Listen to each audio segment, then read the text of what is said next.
The yellow carbon receipt resting on the granite counter felt stiff and completely wrong under my fingertips. It smelled sharply of permanent marker and the overly sweet vanilla perfume my son's wife always wore. Somewhere in the next room, the rhythmic tapping of high heels echoed against the hardwood floors, and each click made my jaw tighten. I ran my thumb over the ink. $50. The paper listed 6 ceramic items, signed with a sweeping cursive signature that did not belong to me. I had spent 4 decades of my life as a history professor, teaching university students how to preserve the past, so my mind immediately began cataloging what was missing. At 70 years old, you learn that silence in a house usually means something is gone. I looked up from the kitchen island and stared into the living room. The heavy oak mantel above the fireplace was completely bare. The clay vases were missing. My chest went hollow. Those vases had sat on that exact spot for 30 years.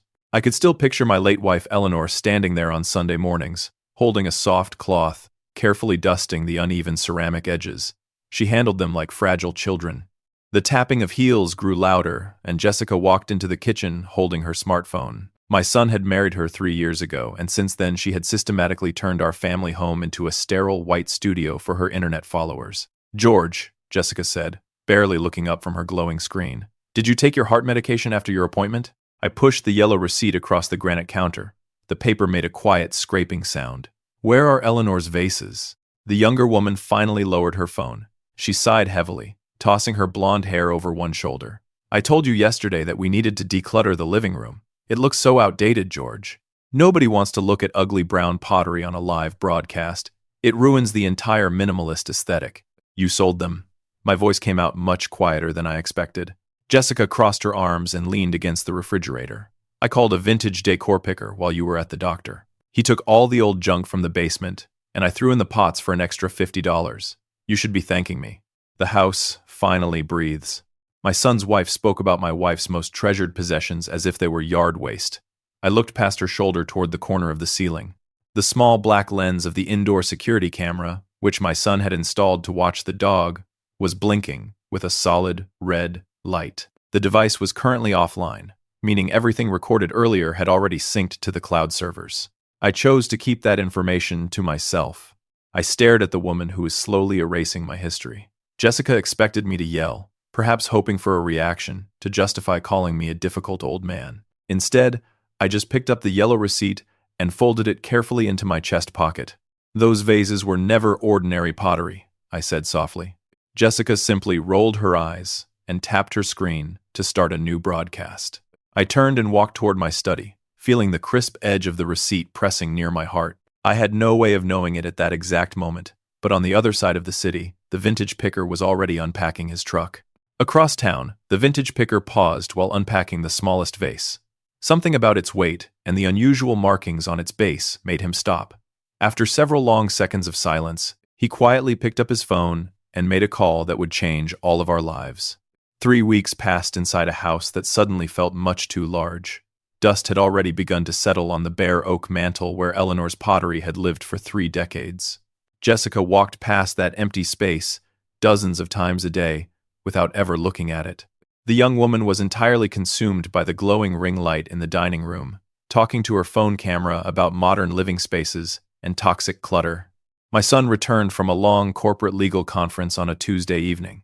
David dropped his leather briefcase by the door, kissed his wife on the cheek, and walked right past the fireplace. He did not notice the missing pieces of his childhood. He simply asked what was for dinner and retreated upstairs to change his clothes. The silence in the living room grew louder with every passing hour. Later that month, a dark Thursday evening arrived with a heavy summer thunderstorm rolling off the coast. Rain battered the large bay windows, and I sat in my worn leather armchair with a cup of black tea. The evening news played softly on the television. The local broadcast usually served as background noise while I read, but the familiar chime of the National Arts and Culture segment made me look up from my book. The female anchor clasped her hands on the news desk and looked directly into the camera.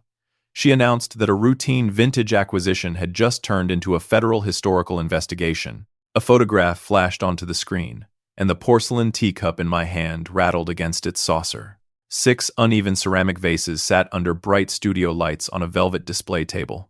Even stripped of their familiar shadows from our living room, I knew every scratch and imperfection on that clay. The broadcast switched to a recorded interview with a man wearing white cotton gloves, standing in the appraisal room of a highly respected national auction house. The appraiser explained that a local picker had brought the items in for a preliminary evaluation. The vintage dealer had noticed an unusual weight distribution in the base of the smallest pot and requested a professional opinion.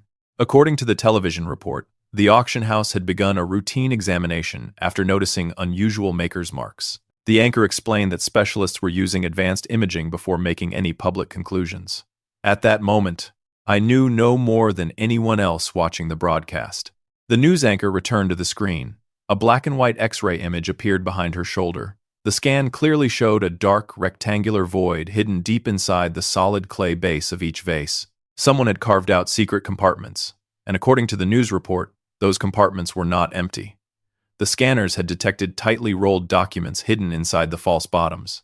Specialists were currently working with museum archivists to safely extract and authenticate the papers, but early rumors suggested a direct link to European refugees from the Second World War. The anchor smiled a polished television smile and mentioned a preliminary appraisal of $500,000. Footsteps slapped against the hardwood floor behind me. Jessica stood in the archway of the kitchen. She held a glass of lemon water halfway to her mouth. The blue light from the television illuminated her pale face, and her eyes were locked on to the 6 ugly vases she had thrown away for $50. My son walked down the stairs a moment later, wiping damp hair from his forehead with a towel. David looked at his wife, then followed her frozen gaze toward the television screen. The broadcast was just finishing the segment, showing one last lingering shot of the ceramics. David frowned and stepped closer to the screen. He pointed at the television, his voice thick with confusion, noting that those looked exactly like his mother's old pots. Jessica lowered her glass. Her knuckles were completely white. I watched the gears turning behind her eyes as panic fought against her instinct for self-preservation. She did not confess. She did not apologize for secretly selling family heirlooms. Instead, she turned to her husband with a perfectly crafted expression of gentle concern. She placed a hand on David's arm and told him that his father had given her strict permission to sell them. Jessica pitched her voice soft and sweet, the exact tone she used for her online audience. She claimed we had a long conversation about clearing out the old junk, insisting that I wanted the living room to look fresh for the summer. David shifted his weight. He looked at me, his brow heavily furrowed, desperately wanting to believe the woman he had married. The boy I had raised was a brilliant corporate attorney, but he had a blind spot the size of a canyon when it came to his wife. He asked me directly if I had told her to clear the mantel. I set my teacup down on the side table. The china made a sharp clicking sound against the wood. I looked at Jessica. Her chin tilted up just a fraction of an inch, daring me to call her a liar and start a shouting match right there in the living room. She thrived on loud arguments. She knew how to cry on command and twist every spoken word into a weapon of victimhood. I refused to play her game. I did not say a single word to either of them. I stood up from my armchair, adjusted my cardigan, and walked past them in complete silence. My son called after me, asking me to explain, but I kept walking until I reached the heavy mahogany door of my study. I stepped inside and turned the brass lock. The quiet darkness of the room felt like a sanctuary. Rain lashed against the window pane as I walked over to my desk and opened the bottom drawer. I moved a stack of old lecture notes aside and found a small leather address book. I flipped past the worn pages until I found a thick ivory business card tucked into the binding. Arthur Vance had served as the estate attorney for my late wife. He was a ruthless, meticulous man who possessed a deep appreciation for quiet victories. I picked up the telephone receiver from the desk and dialed the familiar number. The line rang twice before a deep voice answered. I did not bother with pleasantries. I told Arthur that he needed to turn on the national news channel immediately. I explained that the 6 ceramic pieces currently sitting in the auction house laboratory belonged to Eleanor. Arthur was silent for a long moment. I could hear the faint sound of a television turning on in the background, followed by a sharp intake of breath on the other end of the line. The attorney asked if the auction experts had opened the false bottoms yet. I stared at a framed photograph of Eleanor sitting on my desk, tracing the edge of the silver frame with my thumb. I told Arthur that the specialists had only seen the copies hidden inside the clay. The original documents, the ones that would authenticate the entire collection and legally bind the provenance to my name, were still safe. I placed the heavy receiver back onto the cradle of my rotary telephone. The polished wood of my desk felt cold beneath my palms, and for a moment, the walls of the study seemed to fade away. My mind drifted back 30 years to a rainy Tuesday afternoon much like this one. Eleanor had been sitting right at this exact desk, surrounded by 6 unglazed ceramic pots and a stack of fragile, yellowing paper. My late wife possessed the hands of a surgeon and the heart of a true preservationist. She had spent weeks creating perfect archival duplicates of the letters, carefully rolling those copies into tight cylinders and sealing them beneath the false clay bottoms. The real letters, the ones bearing the tear-stained ink of families fleeing Europe during the Second World War, were simply too precious to keep in a suburban living room. I unlocked the study door and walked back into the hallway. David was still standing near the staircase, running a hand through his damp hair. Jessica hovered closely behind him, gripping his arm, playing the role of a terrified and confused wife. My son asked me, his voice cracking slightly, why I had never mentioned anything about hidden compartments. I looked at the boy I had raised, seeing the genuine hurt in his eyes, but I knew his wife would weaponize any explanation I offered. I simply told him the truth belonged to his mother, and I was going to make sure her legacy remained completely intact. The heavy steel door of the First National Bank vault closed behind us the next morning with a solid, echoing thud. The underground room smelled sharply of ozone and polished brass. Arthur Vance stood next to me, wearing a perfectly tailored charcoal suit, while a nervous man named Dr. Sterling adjusted his silver spectacles. Sterling was the chief archivist for the State Historical Society. He had practically sprinted to the bank after Arthur placed a preliminary call earlier that morning. The archivist did not know exactly what he was about to see. He only knew it involved the 6 vases currently sitting under federal lock and key at the auction house. The bank manager turned a long brass key in the lock of box number 412. I stepped forward and turned my own key in the second slot. The small metal door clicked open, and I pulled the long drawer out, setting it gently onto the velvet viewing table. Dr. Sterling leaned forward, his breathing shallow and quick. I opened the lid. Inside rested a thick stack of folded paper, bound by a simple silk ribbon, sitting right alongside Eleanor's leather-bound journal. I carefully lifted the letters and placed them on the velvet table.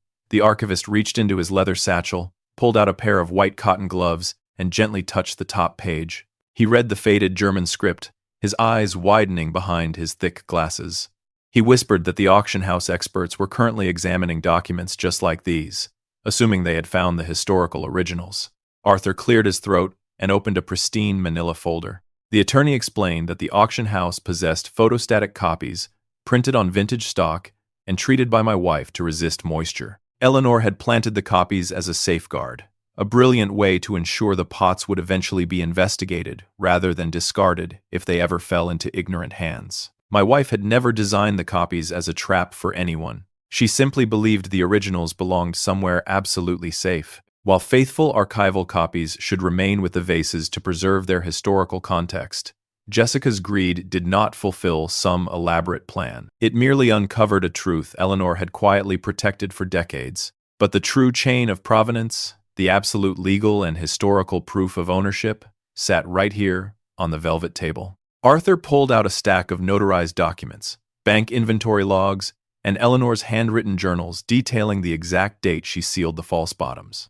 The originals authenticated the entire collection, proving beyond any shadow of a doubt that the vases belonged to the Whitmore family. Dr. Sterling took off his white cotton gloves, his hands visibly shaking. He looked at me, a wide smile breaking across his face. If the ownership issues could be resolved, the Historical Society would almost certainly recommend a permanent exhibition for the collection. The Historical Society possessed the endowment funding to secure the pieces permanently, honoring Eleanor's quiet preservation work for generations to come. It sounded like a perfect resolution. A quiet victory for the past over the vanity of the present. Arthur closed his manila folder, and the crisp sound echoed loudly in the small vault. The attorney did not share the archivist's enthusiasm. He looked at me, his expression hardening into a severe frown, and placed his hands flat on the table. Arthur warned us that the museum could not touch a single piece of pottery, nor could we claim physical possession from the auction experts. The problem was the intake form. Jessica had presented herself as the authorized seller, and her name was printed on every legal contract related to the initial transaction.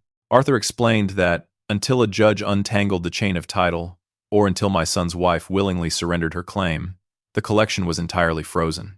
And knowing Jessica, a woman addicted to the spotlight, she would never quietly let go of something that could bring her national fame. I walked into the kitchen to pour a glass of cold water, but the bright glare of a circular lighting rig stopped me in my tracks. The harsh white light spilled out from the living room, reflecting sharply off the granite countertops. The house smelled strongly of burnt sugar and the sweet aerosol hairspray Jessica bought in bulk. She was sitting on the edge of the velvet sofa, speaking directly into her mounted smartphone. "It has been an incredibly emotional week for our family," Jessica said, pressing a manicured hand to her chest. Her voice dropped to a perfectly calibrated whisper of awe. "When I was cleaning out the old corners of the house, something just drew me to those ceramics. Most people would have seen useless clutter, but I felt this profound connection to the past. I knew I had to rescue them." My fingers tightened around the empty glass in my hand. I stood perfectly still in the shadows of the hallway. The woman who had literally tossed my wife's history into a cardboard box for $50 was currently selling herself to the internet as a passionate preservationist.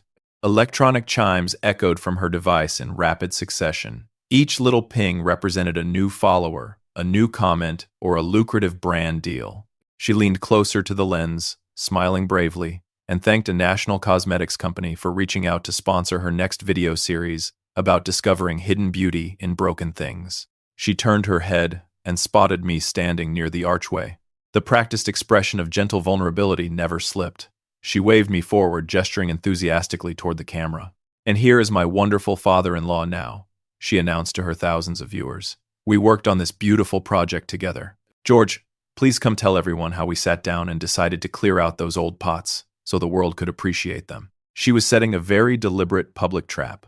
If I stepped into the light and called her a liar, her audience would instantly brand me as a confused, bitter old man attacking a supportive daughter-in-law.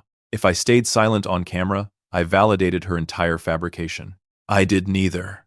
I looked directly into her eyes, set my empty glass on the counter with a quiet click, and turned my back on the broadcast. I walked down the hall and locked the heavy wooden door of my study. The silence of the room wrapped around me like a thick blanket. Rain continued to fall outside, drumming a steady rhythm against the window glass. I sat down at my desk and opened my laptop computer. Arthur Vance had sent a brief, urgent email just 20 minutes earlier. The attorney explained that the legal team at the auction house was carefully monitoring Jessica's public platforms. Arthur explicitly advised me not to correct her on the internet. He wanted my son's wife to feel completely safe, entirely convinced that she controlled the narrative. We needed her to establish a documented, undeniable timeline of fraud. "When a person digs a hole that deep," Arthur wrote, "you do not interrupt them to offer a ladder." I closed the email application, feeling a heavy weight settling behind my ribs. Waiting went against every instinct I possessed. I wanted to defend Eleanor's memory immediately. Then I noticed a small icon blinking in the bottom corner of my computer screen. The indoor security application, the program linked to the pet camera in the living room, showed a bright green synchronization symbol. The device had been offline for nearly 4 days. My son had finally reset the main internet router before leaving for work that morning, and the system was currently uploading all its cached data to the remote cloud server. My breath caught in my throat. I quickly clicked on the security icon and opened the archive folder. The screen filled with dozens of mundane video clips. I scrolled past endless recordings of the golden retriever sleeping on the rug. I checked the digital timestamps, dragging the cursor down to last Tuesday, 2 o'clock in the afternoon. That was the exact hour I had been sitting in my cardiologist's waiting room. I selected a file and clicked play. The video loaded with sharp color and perfectly clear audio. On the screen, the living room looked peaceful. Eleanor's 6 ceramic vases sat on the oak mantel, exactly where they belonged. A moment later, Jessica marched into the frame carrying a flattened cardboard box. "Absolute garbage," her recorded voice echoed sharply through my small computer speakers. The young influencer grabbed the smallest vase, the one with the finest glaze, and dropped it carelessly into the box. The heavy clay made a sickening thud against the cardboard. She did not handle the pieces with awe or a profound connection to history. She treated them like rotting trash. She pulled her phone from her back pocket, tapped the screen, and lifted the device to her ear. "Yes, I need someone to come pick up a load of junk right now," Jessica said to the vintage dealer on the phone. She picked up another vase and shoved it into the box. "I will take $50 for the whole lot. You just have to get here before my father-in-law gets back from the doctor. The poor old man is losing his mind. His memory is completely gone, and he just hoards useless trash. I am trying to clean up before he forgets where he lives." The sheer malice of her lie forced the air straight out of my lungs. I had spent 40 years teaching university students, priding myself on a sharp intellect. And this young woman had casually erased my competence for $50. She had not just sold my property behind my back. She had actively planted the excuse of dementia, ensuring the vintage picker would ignore any frantic phone calls I might make later. Jessica had built a safety net out of my supposed mental decline. If I complained to the authorities, I was just a sick man making up stories. I sat in the quiet study, listening to the rain hit the glass, and watched the video clip a second time. The audio was pristine. Her admission was absolute. I picked up the rotary telephone from my desk and dialed Arthur's direct office line. The attorney answered after a single ring. I told Arthur that we no longer needed to wait for her to slip up on a live broadcast. We had everything we needed to destroy her narrative. I authorized him to draft the emergency legal action immediately, demanding a preservation order for the collection based on undeniable theft. While I spoke to the lawyer, I moved my computer mouse and clicked the small arrow icon on the screen. The video file began downloading directly to my secure hard drive, locking her fate into place forever. The mahogany clock on Arthur Vance's office wall ticked with a heavy, metallic rhythm. Rain from the previous night had finally stopped, leaving the morning sky over the city a bruised shade of purple. I sat in a high-backed leather chair across from the attorney, watching him plug a small digital drive into his desktop computer. The room smelled of lemon furniture polish and the sharp tang of freshly brewed dark roast coffee. Arthur pressed a button on his keyboard, and the speakers on his desk crackled to life. Jessica's voice filled the quiet law office, echoing perfectly clear as she tossed Eleanor's ceramic vases into a cardboard box. The poor old man is losing his mind. The recorded audio from the pet camera was undeniable. His memory is completely gone, and he just hoards useless trash. The lawyer did not blink, but his jaw tightened until the muscles stood out sharp against his collar. Arthur had known me for over 2 decades, and we had played chess together at the university club almost every month since Eleanor passed away. He knew my mind was as sharp as a newly honed blade. Arthur paused the video and folded his hands over a thick legal pad. The man looked up at me, his eyes entirely devoid of warmth. He noted that proving theft within a family home usually presented a difficult challenge, because spouses and children often claimed implied permission. But my son's wife had just destroyed her own defense. By telling the vintage dealer I lacked the mental capacity to make decisions, she legally admitted that I could not have given her permission to sell anything. She thought she was building a shield, but she had actually handed us the exact weapon we needed to tear her down. The heavy oak door to the office opened with a quiet click. A young paralegal stepped into the room, holding a gray cardboard folder, and set it carefully onto the polished wood of Arthur's desk. The folder contained the sworn affidavit from the vintage decor picker. Arthur opened the cover and began reading the document aloud. The dealer confirmed everything we already suspected. A young blonde woman had called him in a panic, desperate to clear out a pile of old junk before her husband's father returned from a medical appointment. The man had arrived in his truck, handed over $50 in cash, and written a standard receipt. He swore under penalty of perjury that Jessica had represented herself as the sole authorized seller of the property. I reached into the pocket of my tweed jacket and pulled out the yellow carbon paper. I smoothed the wrinkled edges and slid it across the desk. The attorney placed the yellow slip right next to the white original provided by the paralegal. The blue ink matched perfectly. Jessica had signed her own name on the bottom line, completely bypassing my son, firmly establishing her sole responsibility for the transaction. Every piece of paper formed a solid brick, and Arthur was methodically building a wall right around her. We spent the next 3 hours assembling the official chronology of events. The paralegal brought in a fresh pot of coffee, but I did not touch my cup, preferring to watch the legal team work. They printed out transcripts of Jessica's online broadcasts, highlighting every single contradiction with a bright yellow marker. On Tuesday, the young influencer told her followers she rescued the historical artifacts out of a deep reverence for the past. But the video from the security camera proved she threw them into a box and called them absolute garbage. On Wednesday, she claimed I had happily given her permission to clear the mantle. Yet the sworn statement from the dealer confirmed she sold them in secret, rushing to finish before I came home from the cardiologist. The evidence was absolute. It was a complete unbroken chain of manipulation and greed. Arthur gathered the stacks of paper, tapped the edges against his desk to align them perfectly, and slid everything into a thick red binder. He closed the cover with a sharp, satisfying slap. The attorney leaned back in his chair and adjusted his wire-rimmed glasses. He told me it was time to force my son's wife out of her digital fantasy and drag her into the real world. The internet allowed her to delete comments and block anyone who disagreed with her, but the legal system did not offer a mute button. I asked Arthur what our next step would be. I had no desire to humiliate my son in a public courtroom, nor did I want the family name dragged through a lengthy trial if we could avoid it. David loved his wife, and the contents of that red binder were going to break his heart. The lawyer explained that we would file a formal request for legal mediation. A closed-door session would allow us to present the safe deposit records, the video footage, and the historical provenance directly to Jessica and her own legal counsel. Arthur believed we had an exceptionally strong case, although no experienced attorney would ever promise an outcome before mediation. She would have to sign away her rights quietly or face a public trial for financial elder abuse. There was only one problem remaining. The auction house still held the physical vases, and they were currently fielding calls from wealthy private collectors across the globe. If Jessica panicked when she received the mediation notice, she could attempt to authorize a rapid private sale to cash out before we could stop her. We could not let her near those artifacts again.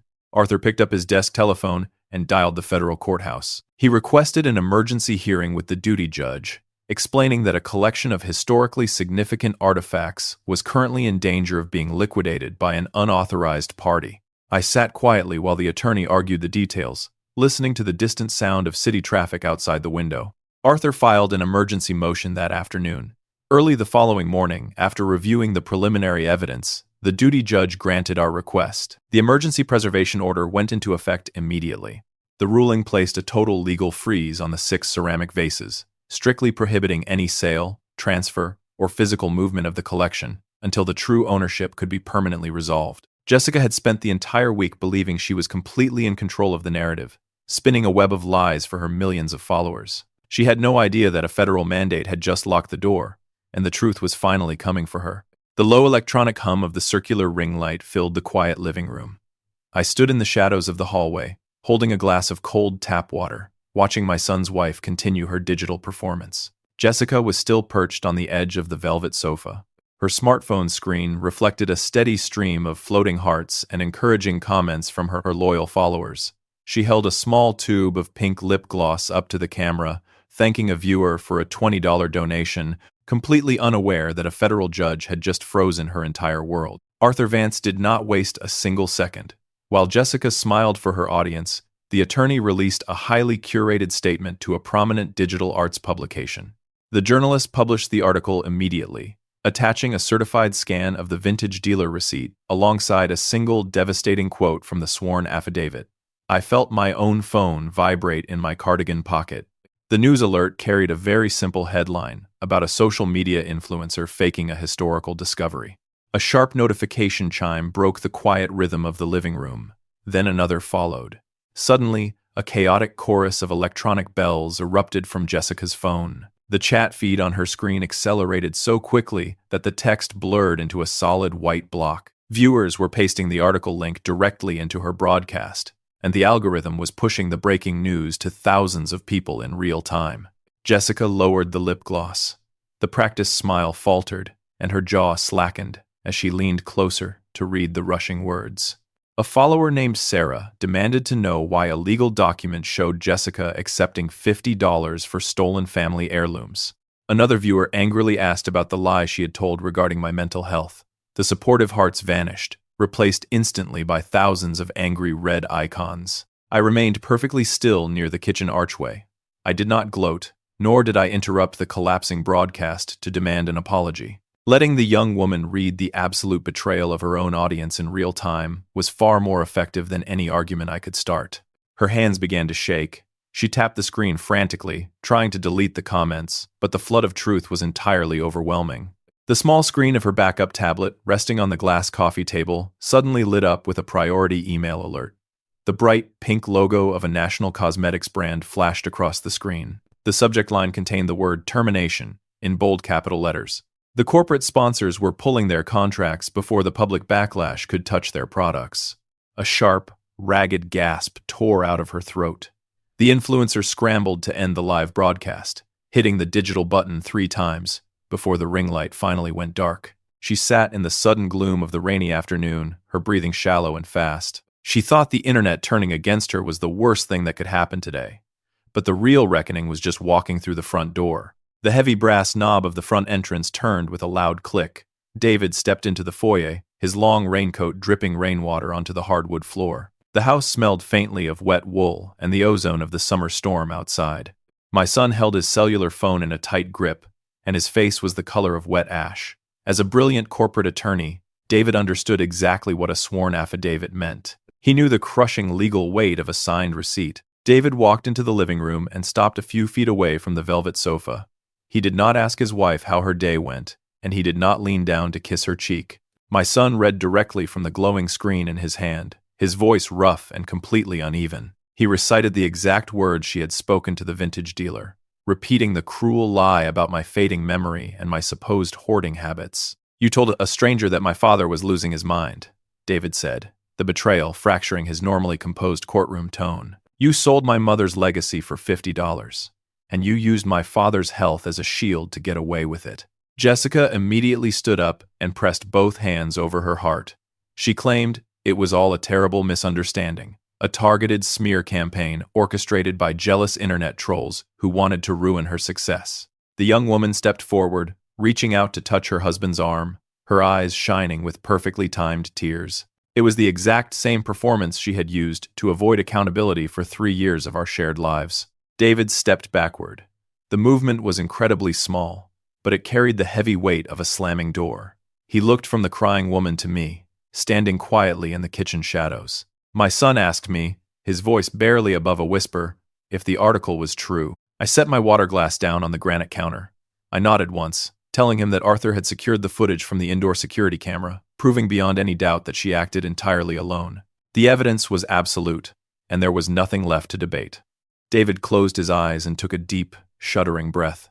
He looked back at Jessica, and the total absence of warmth in his expression made her stumble backward against the coffee table. My son quietly announced that he could not look at her right now, and he was going upstairs to pack a bag. The heavy silence of the house returned as his footsteps echoed up the wooden stairs, leaving his wife to finally realize that her audience could never save her from the truth. The air conditioning in the downtown Mediation Center hummed with a low, vibrating chill. I sat next to Arthur Vance at a massive glass conference table, watching a single bead of condensation slide down the side of my water pitcher. Across the polished surface sat my son's wife. Jessica wore a conservative navy blue suit, a stark departure from her usual bright wardrobe, and her blonde hair was pulled back into a severe knot. Her newly retained civil attorney, a sharp-looking man named Robert Thorne, sat beside her with an open leather briefcase. The court-appointed mediator asked Arthur to begin the session. The older woman with silver hair and tired eyes rested her hands on her desk, expecting a long day of bitter family arguing. My lawyer did not offer a dramatic opening statement. Arthur simply unclasped his thick red binder and slid a stack of heavy notarized paper across the smooth glass. Arthur started with the bank inventory logs from 3 decades ago. He presented the dated signatures, the safe deposit registry, and copies of Eleanor's handwritten journals. The attorney then produced the certified letters of provenance. Those fragile pages documented the exact chain of custody, tracing the ceramic pots from the European refugee families directly to my late wife. The paper trail was absolute, legally binding the physical artifacts to the Whitmore estate. Thorne picked up the documents. The younger lawyer read through the historical authentication, and his brow furrowed deeper with every page. He leaned over and whispered something into his client's ear. Jessica refused to listen. She leaned forward, pressing her manicured hands flat against the glass surface. She looked at the mediator with wide, innocent eyes and claimed I had given her those ceramics as a gift last summer. The young woman spun a beautiful story about me wanting to support her digital career, insisting she had my full blessing to sell them to fund her studio renovations. She called the vintage dealer transaction a simple misunderstanding about their true antique value. I felt a bitter smile pull at the corner of my mouth. Arthur did not interrupt her performance. My attorney simply waited for her to finish speaking, letting the silence stretch out for a long moment. Then, he turned to the next tab in his binder. Arthur read aloud from a printed transcript of her internet broadcast from just 4 days ago. In that video, Jessica proudly announced to her followers that she had rescued the artifacts from a dark basement without my knowledge. Next, Arthur placed a small digital recorder on the table and pressed a silver button. The audio file from our living room security camera echoed loudly off the glass walls. Her own voice filled the room, calling me a crazy old man who hoarded garbage and claiming my memory was completely gone. A defense attorney can argue against a misunderstanding, but no lawyer can defend a client who actively sabotages their own case on a recorded video. The silence in the conference room became heavy and suffocating. Thorne slowly closed his yellow legal pad. The sharp attorney realized in real time that his client had lied to him during their initial consultation, severely jeopardizing his own professional reputation in front of a court-appointed official. Thorne shifted his chair a few inches away from her, physically distancing himself from a sinking ship. The mediator adjusted her reading glasses and looked directly at Jessica. She stated that given the massive amount of evidence proving sole prior ownership, along with the documented deception regarding the sale, the federal emergency preservation order would remain completely in effect. The 6 ceramic pieces would stay secured in the auction house vault under my legal name. The mediator made it perfectly clear that the young woman would not receive a single dollar from any potential museum acquisition. The influencer finally lost her composed facade. Her face flushed a deep, mottled red, and the practiced victim persona dissolved into pure, unfiltered rage. She pushed her chair back so violently that the metal legs scraped loudly against the polished floor. She accused everyone in the room of conspiring against her, claiming we were just jealous of her digital platform and her internet fame. Thorne quietly packed his briefcase, refusing to meet her eyes, while the mediator formally noted on her legal pad that the settlement conference had collapsed. Jessica grabbed her designer handbag and stormed out of the glass room, not even waiting for her own legal counsel to follow her. The ride back to my suburban neighborhood passed in a quiet, comfortable calm. Arthur dropped me off at the end of my driveway, squeezing my shoulder in silent victory before pulling his dark sedan away from the curb. I walked up the front steps and unlocked the heavy wooden door. The house felt remarkably different today. The air felt lighter, entirely missing the cloying scent of burnt sugar and aerosol hairspray. David was sitting alone at the kitchen island. My son looked exhausted, nursing a cup of black coffee, surrounded by 3 large cardboard moving boxes. The glowing ring lights and camera tripods were completely gone from the dining room. The sterile white decorations had been stripped from the walls, leaving bare paint and a profound sense of quiet. He looked up when I entered the kitchen. He did not ask how the mediation session went, because the answer was already written plainly on my face. Instead, my son reached across the granite counter and slid a thick manila envelope toward me. He told me he had signed a lease on a small apartment near his corporate law office, and he was moving the last of his personal belongings out of the house tonight. I placed my hand over the envelope, feeling the heavy weight of the official documents hidden inside. David took a slow, steady breath, looked around the quiet kitchen, and confirmed that he had just officially filed the petition for divorce. The heavy oak door clicked shut, leaving the hallway perfectly still. David had carried his last cardboard box out to his car just before sunrise, heading toward a small rented apartment across town. My son had officially filed the divorce petition the previous afternoon, setting the legal machinery into motion with the cold efficiency of a corporate attorney. A quiet house usually brings peace, but this morning, the silence felt heavy, with the wreckage of a broken marriage. I walked into the kitchen and poured a cup of black coffee. The morning newspaper rested on the granite counter, completely ignoring the drama that had consumed our family. However, the internet was far less forgiving. Arthur Vance called my secure home line precisely at 9 o'clock. The attorney possessed a remarkable ability to deliver devastating news with the dry tone of a man reading a grocery list. He informed me that Jessica had formally withdrawn any claim to the ceramics, signing the settlement documents late last night to avoid a public trial for elder exploitation. Her swift surrender did not save her from the court of public opinion. Arthur cleared his throat, the sound sharp and metallic through the telephone receiver. He noted that the National Cosmetics brand was only the first domino to fall. Over the past 48 hours, every single corporate sponsor had terminated their contracts with my son's wife. Furthermore, the luxury real estate agency where she worked had quietly ended her employment, citing a strict reputation policy in their standard contract. The digital audience she had cultivated so carefully had completely abandoned her, turning their blind admiration into a relentless flood of digital outrage. She had traded my family history for internet fame, and now she possessed neither. But the true value of Eleanor's collection was about to be tested. 2 days later, the familiar scent of lemon polish and old paper filled my study. Arthur sat at my mahogany desk, opening a thick leather briefcase, while Dr. Sterling paced nervously in front of the window. The chief archivist wore the same silver spectacles he had used in the bank vault, but today, his hands trembled slightly as he handed me a crisp ivory folder. The folder contained a formal offer from a private collector in London. Dr. Sterling explained that the viral news story had caught the attention of international antiquities dealers. The private buyer wanted to purchase the 6 vases in the original letters immediately, bypassing the auction house entirely. The number printed at the bottom of the page was staggering. The London collector was offering well over $2 million to secure the provenance and the historical artifacts. My fingers traced the edge of the heavy paper. The archivist stopped pacing and watched me carefully. Arthur leaned back in his leather chair, steepling his fingers, waiting for my decision in absolute silence. For a man living on a retired university pension, that amount of money represented complete financial security for the rest of my natural life. I could sell the collection, pay off the mortgage, and leave my son a massive inheritance. I closed the ivory folder and slid it back across the polished wood.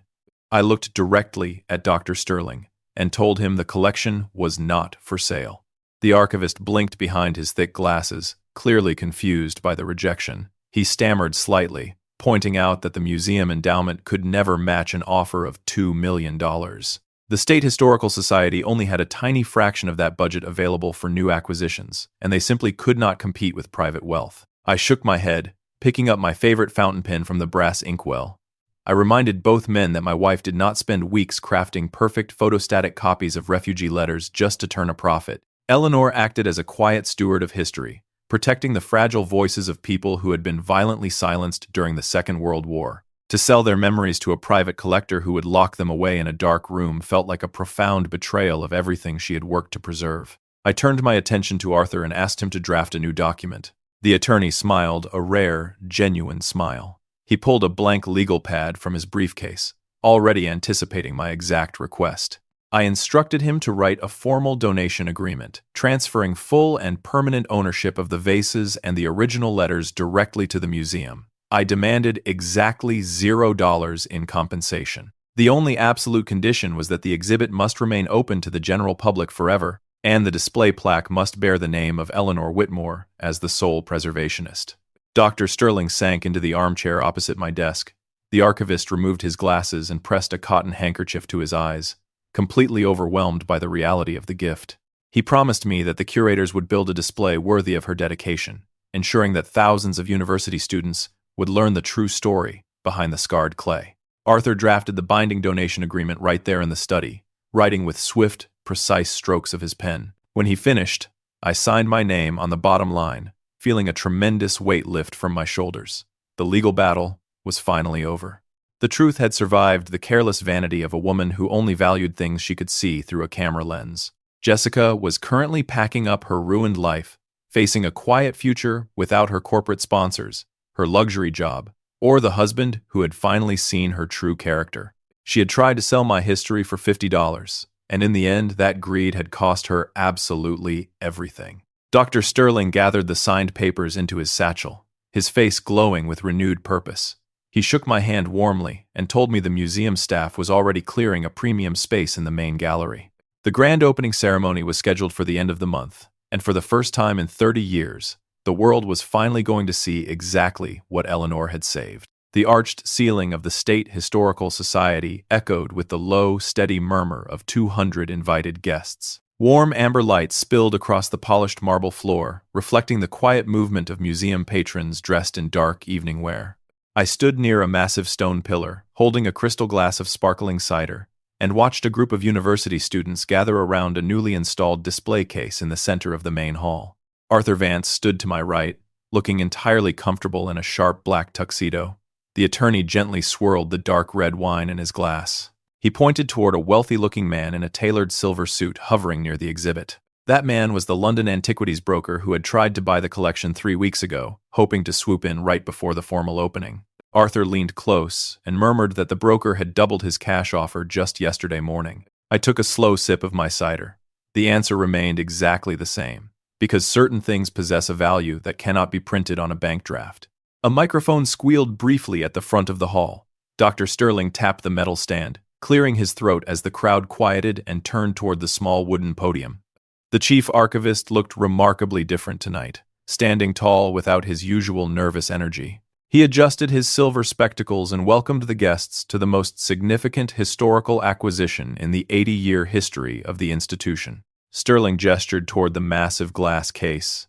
Inside, resting on deep crimson velvet, sat the 6 uneven ceramic vases. Next to them, flattened and preserved under thick protective acrylic, were the original handwritten letters. The archivist explained the entire chain of provenance to the silent room.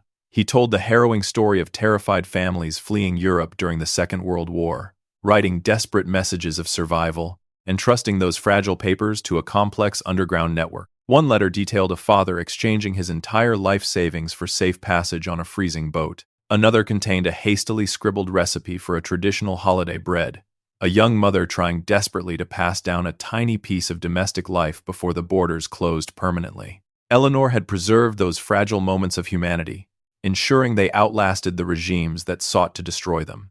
The crowd remained completely motionless. Sterling did not mention the viral internet scandal or the disgraced young influencer who had tried to sell the artifacts for $50. Instead, the archivist focused entirely on the quiet preservationist who had saved them from the dust of history. He stepped aside, allowing 2 museum curators to pull a heavy velvet drape away from the wall behind the display. A solid bronze plaque gleamed under the gallery spotlights. The metal surface bore a simple, deeply engraved inscription. It read, "The Eleanor Whitmore Holocaust Preservation Collection." My chest tightened instantly. The air in the gallery suddenly felt very thin, and I had to grip the edge of the marble pillar to steady my hands. My late wife had worked in the quiet shadows of our basement, asking for absolutely no recognition, driven only by a profound sense of duty to the past. Now, her name would protect those refugees forever. The guests began to applaud, a swelling wave of sound that filled the massive hall, but I barely registered the noise. A tall figure in a dark charcoal suit detached himself from the edge of the crowd and began walking slowly toward my corner of the room. My son looked much older than his 35 years. David had lost significant weight over the past month, and the dark circles under his eyes told the story of a man navigating a brutally swift divorce process. He stopped beside me, turning his gaze toward the bronze plaque. We stood in silence for a long time, letting the noise of the elegant reception wash around us. "I should have known," David said quietly, his voice barely audible over the clapping crowd. He kept his eyes fixed on the brightly lit display case. "I grew up watching Mom clean those clay pots every Sunday morning. I watched her treat them like spun glass. And I just stood there in the living room and listened to Jessica call them absolute garbage." He finally turned his head to look at me. The brilliant corporate attorney looked completely exhausted, stripped of his usual courtroom confidence. He did not offer empty excuses about being busy with work or being blinded by love. He simply stated that he had failed to protect our family, and he was deeply, profoundly sorry for doubting me. I reached out and placed my hand firmly on his shoulder. The fabric of his suit jacket felt damp from the evening rain outside. I told him that true deception works successfully because it uses our best traits against us. His fierce loyalty was a good thing, a trait he inherited directly from his mother, even if it had been manipulated by the wrong person. The heavy tension in his jaw slowly relaxed. He let out a long, ragged breath and covered my weathered hand with his own. We spent the rest of the evening walking through the gallery together. Families connected to the original authors of the letters had flown in from across the country, and several older men and women approached us with tears shining brightly in their eyes.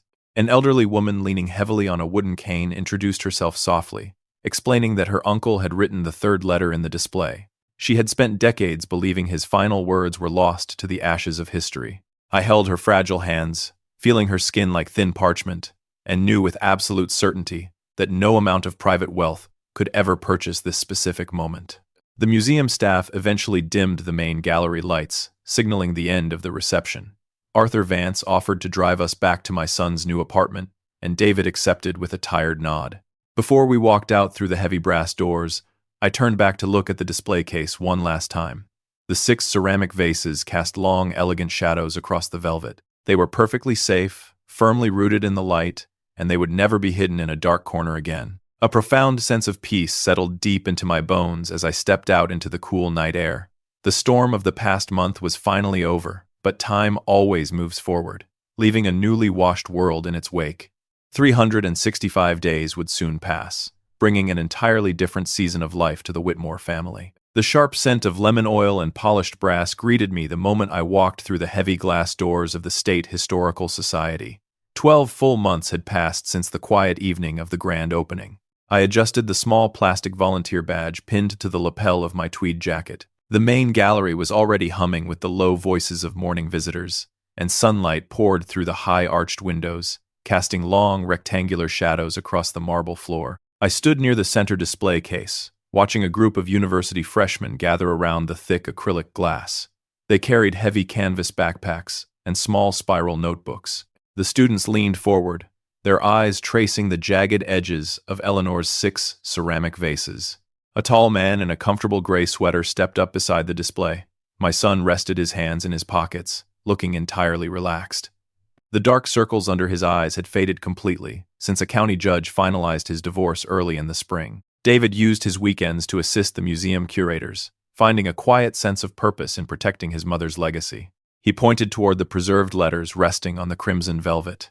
The former corporate attorney spoke with a gentle, commanding rhythm, explaining the false bottoms and the delicate photostatic copies. He told the young audience how ordinary people had risked absolutely everything to hide those messages from a violent regime. The students listened in complete silence, captivated by the weight of the history resting right in front of them.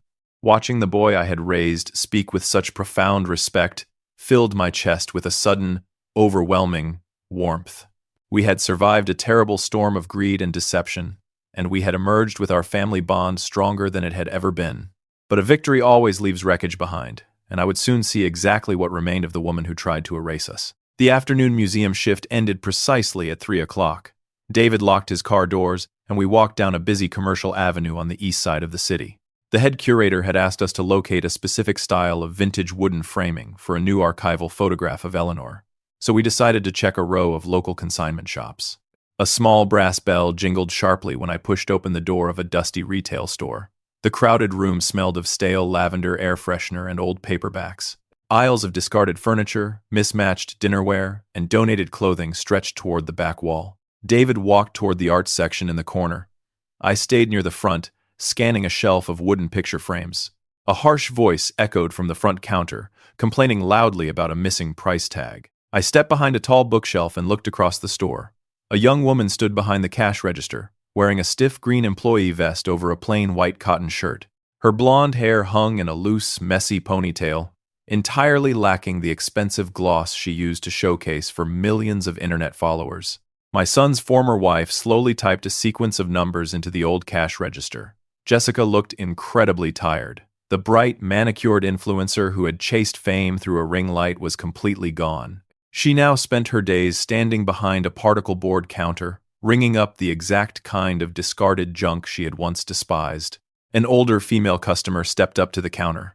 The woman wore a bright yellow raincoat and held a heavy, dark green ceramic bowl in both hands. She set the heavy clay down on the glass counter with a loud, hollow thud.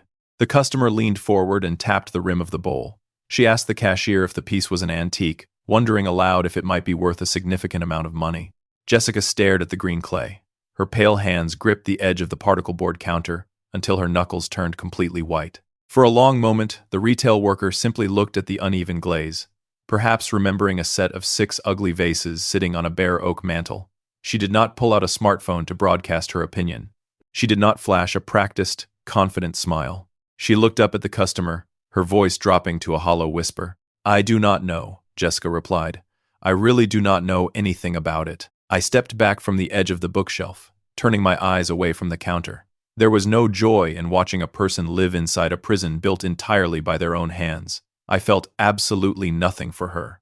David walked down the aisle a few minutes later, holding a beautiful carved mahogany frame. He asked if I was ready to head home, completely unaware of the woman standing just 40 feet away. I nodded quietly, putting my hand on his shoulder, and we walked out the side door into the bright afternoon sun.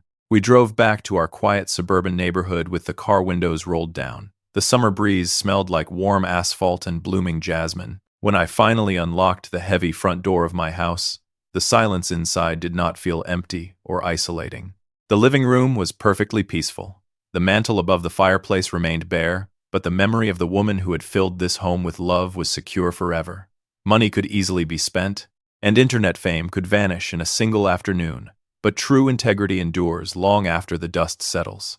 When the final curtain falls on a story like this, you have to stop and look around your own living room. You probably have something sitting on a shelf right now that a stranger might casually dismiss as ugly, outdated, or completely worthless. Maybe it is a scratched wooden rocking chair that squeaks when it moves, a faded patchwork quilt slowly coming apart at the seams, or a chipped ceramic coffee cup that belonged to your grandmother. Modern society constantly pressures you to throw those things away. The world outside your window is deeply obsessed with the illusion of perfection, demanding that you constantly upgrade your life, clear out the physical clutter, and present a flawless image to people who do not actually care about you. But when you spend your life chasing that empty, superficial perfection, you risk becoming exactly like the young woman who traded her family's profound legacy for 50 pieces of paper.